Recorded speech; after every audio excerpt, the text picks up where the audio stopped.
Hi everybody. Today what I want to do is show you how to make a live paint the easy way. So I brought up this image again. This is not my image. This was made by Ashley and she did an amazing job on it. Love it. But let me show you something that you can do.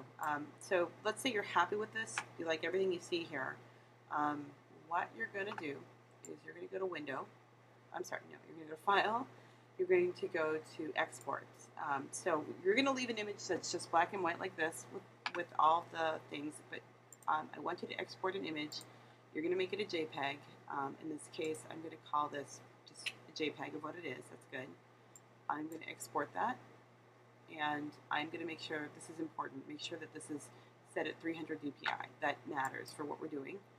And then I'm going to go ahead and open up a new image, make it the exact same size. So in this case, I know that the width was 12 and the height was 8. So exact same size. And I'm going to go ahead and place the JPEG that I just made. There it is. I'm going to place it, and it should be an exact fit. Good. Okay. So it's a little off to the side. No big deal. We can just move that over. Oopsie.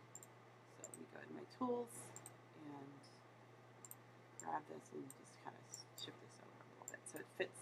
There we go. Okay. All right. So next step, what you're going to do is you're going to go to Object,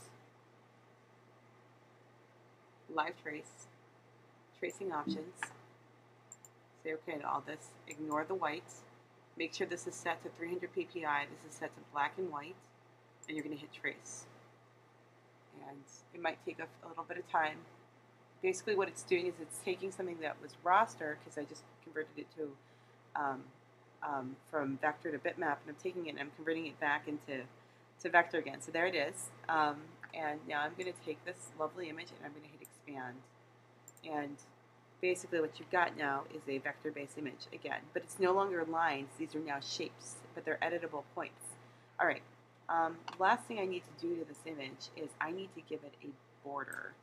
The reason why is because for live paint to work, all these have to be closed up. So I'm going to go ahead and take all this and grab it like that, and I'm going to give it a fill, or a stroke rather, of black. Say OK to that. Maybe make it a little bit thicker and give it no fill. So I've got that. All right. So last thing I'm going to do, grab the whole thing, Object, Live Paint, Make.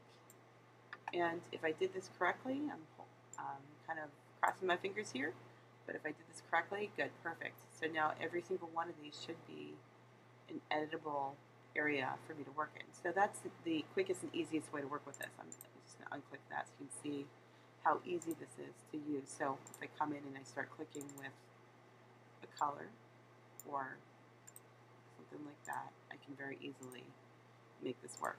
So that's how I recommend going back and doing the whole